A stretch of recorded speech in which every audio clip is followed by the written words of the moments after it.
Completely and totally obliterated. That was how the nation of Iran's critical nuclear facilities were described to the world in the aftermath of unprecedented American airstrikes using some of the deadliest conventional weapons in the history of the world.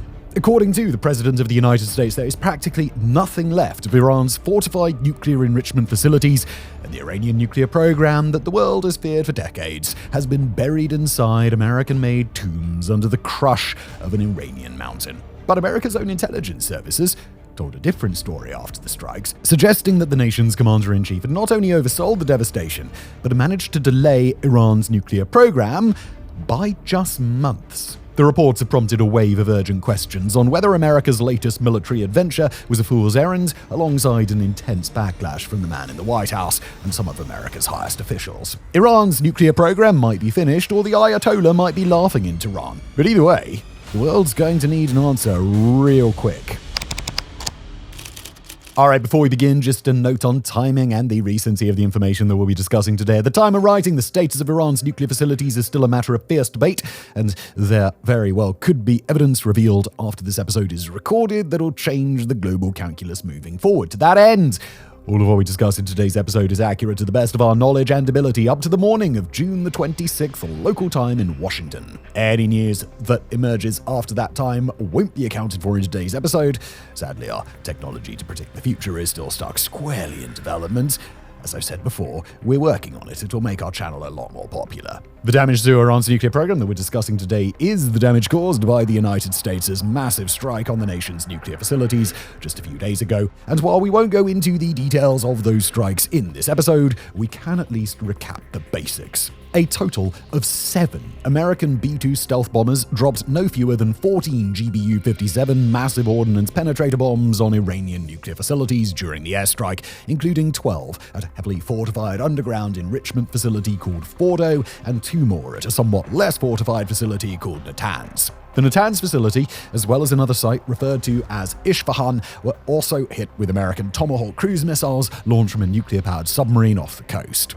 Israeli air power conducted extensive strikes against the facility at Natanz and, to a lesser extent, Isfahan, in addition to the American strikes. While open-source intelligence has been unable to glean the extent of the underground damage due to satellite imagery, the site at Fordo is believed to have been hit with a total of 6 successful double-tap strikes using the massive ordnance penetrator. Those are strikes in which a first bomb strikes the surface above whatever fortified target America is trying to hit, burrows down as far as it can, and then detonates, loosening up the rock or reinforced concrete that's shielding a facility even deeper. Then a second copy of the bomb falls into the hole that the first bomb created, courtesy of some extremely precise guidance technology, before burrowing through the layers that the last bomb loosened up, and then traveling even further, and finally detonating at a depth that hopefully hits the deeply fortified target in question. Now, the presence of 6 neatly defined burrow holes above Fordo, as seen via satellite imagery, would suggest that America's double taps really did work as intended. But it's one thing for those massive bombs to have burrowed into the Earth successfully. It's quite another for them to have hit their intended target. After all, American intelligence about where parts of the underground facility are located could be incorrect, or the bunker busters might not have burrowed far enough underground, or they might have burrowed too far, or who knows what else. But that did not stop America's commander-in-chief from announcing that the strikes had been an unequivocal success, announcing on social media at one point that Fordo is gone for good. Trump described the strikes as, quote, a spectacular military success in an address to the nation, and stated that, quote, Iran's key nuclear enrichment facilities have been completely and totally obliterated. Those pronouncements, however, came so soon after the strikes that a damage assessment couldn't possibly have taken place, meaning that even if Trump ended up being correct about the level of devastation, it wasn't because the intelligence to back it up was already available. The same could have been said for Iranian leaders who insisted around that same time that Fordo had not been seriously damaged, but they too hadn't yet had time to carry out thorough damage assessments when those statements started to come out. Basically, both sides were trying to claim victory, and so was Israel, by the way, but the truth of the situation might not be revealed for days, at a minimum. When it was his turn to speak to the global press, Trump's chairman of the Joint Chiefs, General Dan Kane, hedged his bets, confirming that Fordo had been seriously damaged, but declining to directly confirm that it was obliterated. As Kane said then, quoting here, "Final battle damage will take some time, but initial battle damage assessments indicate that all 3 sites sustained extremely severe damage and destruction." Intelligence gathering, at its best, can be a slow and meticulous process, but sometimes the real world demands quick results before a thorough data collection process can fully wrap up. As such, it is important that we emphasize here that the classified report that was leaked to the American press on June the 24th was only a preliminary one. The report had not gone through the extensive vetting and validation that would be expected of a true finished product, and as such, we're going to treat everything that the report reveals with a good bit of caution today. That said, there's a reason that the report's findings were shared so widely, because if the findings are accurate, then the White House may have taken a victory lap way too soon. According to the report, America's strikes on Iran were successful in sealing off the entrances to the underground facilities at two of the sites, Fordo, where nuclear enrichment takes place, and Isfahan, where at least prior to this most recent conflict, Iran had established other parts of its nuclear supply and procurement chain. But neither of these underground facilities were collapsed by the strikes, meaning that the facilities themselves were still intact. Granted, they did suffer considerable damage, according to the report, including extensive damage to Fordo's electrical systems. But both Isfahan and Fordo, at the end of the day, are judged to have survived. The facility at Natanz is another matter entirely. According to the report, it's Natanz that was damaged the most extensively. But at least, as of now, two of the three facilities are judged not to be a total loss for the Iranian government.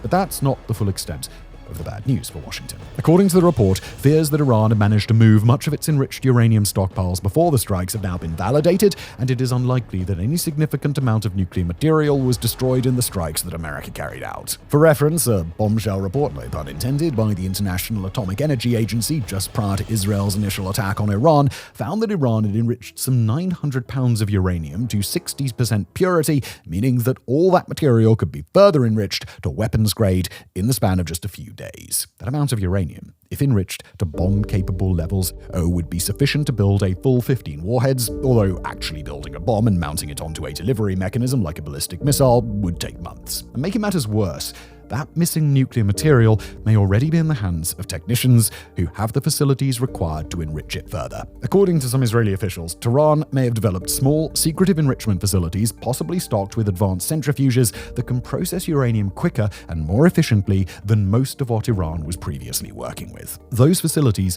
would form a critical redundancy for Iran to be used in exactly this scenario. The centrifuges in question might have been taken out of these facilities too in anticipation of a set of airstrikes that in hindsight almost seemed to have been inevitable. All in all, according to the report, Iran's nuclear program might only have been set back by 6 months or less. According to other intelligence sources speaking to the global press, the reality could be even worse, with as little as just 1 month of setbacks imposed onto Iran. According to defense experts, it's likely that a more extensive bombing campaign would have been necessary to soften the Fordo facility up before America's bunker busters could have had their intended effect. And as some analysts had pointed out before the report was released, it should have been no surprise that the underground facilities at Isfahan would have survived. That location was targeted only by Tomahawk cruise missiles, which have none of the bunker-busting capabilities of the GBU-57, and without any mechanism to even cause damage that far underground, it would be pretty ludicrous to think that anything buried below the surface might have been destroyed. So what's the truth? I'll say that the findings of that intelligence report would be poorly received by the White House. That would be a bit of an understatement, wouldn't it? Notably, the White House did not deny the report's existence after its findings began to circulate through the media, but it did condemn the report as being, quote, flat out wrong. Said White House Press Secretary Caroline Leavitt, quote, "The leaking of this alleged assessment is a clear attempt to demean President Trump and discredit the brave fighter pilots who conducted a perfectly executed mission to obliterate Iran's nuclear program. Everyone knows what happens when you drop 14 30,000-pound bombs perfectly on their targets. Total obliteration." End quote. Defense Secretary Pete Hegseth backed this up by saying that the devastation of Iran's nuclear program was complete, quoting a statement from his office, "Based on everything we have seen, and I've seen it all, our bombing campaign obliterated Iran's ability to create nuclear weapons. Our massive bombs hit exactly the right spot at each target and worked perfectly." In a statement to Fox News, Trump's Middle East envoy Steve Witkoff referred to the leaking of the report, quote, as treasonous.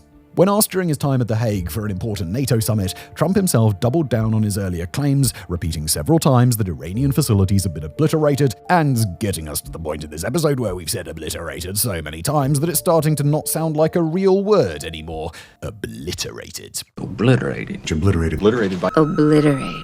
And as Trump put it in a classic all-cap social media post, the nuclear sites in Iran are completely destroyed! Indeed, defense officials who've spoken in private about the preliminary assessment have stressed the fact that it's still early. Intelligence assessments can change, and they should change over time as more data comes to light.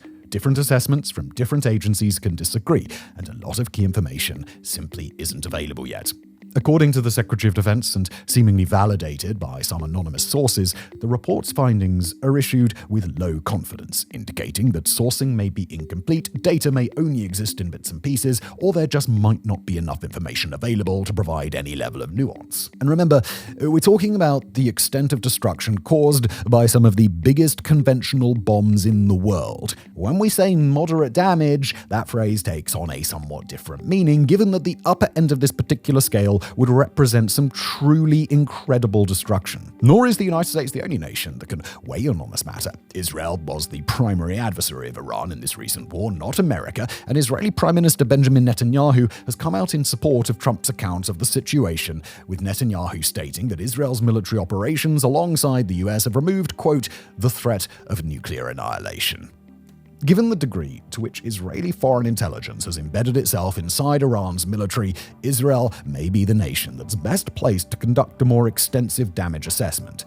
But in the murky grey zone that is the 21st century information space, it's far from guaranteed that Israel's findings would be shared transparently with a global audience. Even Israeli sources, however, seem to have their doubts, with some Israeli officials speaking anonymously indicating that their data also indicates that the underground Fordo complex was not destroyed. And most recently, as of the time of writing, Trump's own CIA director has come out and attempted to walk the line between both versions of events, referring to Iran's nuclear facilities as, quote, severely damaged but not eliminated, before stating that the program had been set back years. So, unfortunately, we can't present a hard and fast answer to the question that we posed at the outset of this episode, or at least not yet. But with that said, we do feel there's some reason to believe the leaked report over the word that's coming out of the White House. To put it simply, America's Trump administration is in a place where loyalty to the big boss really matters, and where loyalty, in this case, would mean backing up the claim of complete and total obliteration. But if this preliminary intelligence report leaked less than 48 hours after the bombing should be treated with low confidence,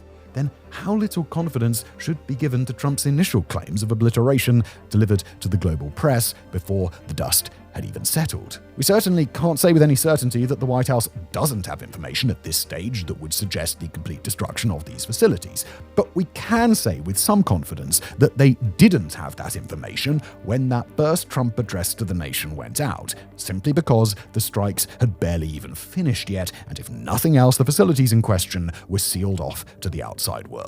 With any luck, intelligence assets on the ground will be able to dig deeper into the situation as the weeks and months roll by, and hopefully those intelligence findings will be represented truthfully by globally elected leaders when it's time to share their content. Until then, the most that we could say with confidence is that there is some cause for skepticism, and that there's a real chance that Iran's nuclear program has survived to see another day. Thank you for watching.